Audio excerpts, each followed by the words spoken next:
Son vaxtlar özünüzü daim yorğun, əsəbi və heç nəyə həvəsi olmadan hiss edirsinizsə, bu sadəcə yorğunluq yox, emosional tükənmə sindromu ola bilər. Emosional tükənmə adətən uzun müddətli stressdən sonra yarana bilər. İnsan bu zaman özünü zehni, psixoloji və emosional çox zəif hiss edə bilər.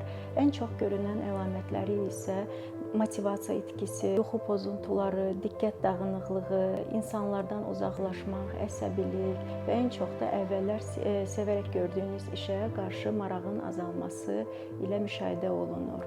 Adətən bu sindrom daha çox məsuliyyət daşıyan işlərdə işləyən insanlarda, daim dəstək eləyən insanlarda və öz ehtiyaclarını geri plana atan insanlarda daha çox rast gəlinir.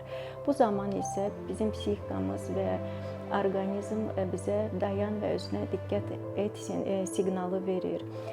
Psixoloji dəstək burada çox mühüm rol oynayır. Çünki sadəcə istirahətlə emosional tükənmə sindromu keçməyə bilər. Çünki psixoloji dəstək zamanı burada stress faktorları, emosional yüklənmə və daxili gərginliklə iş görülür.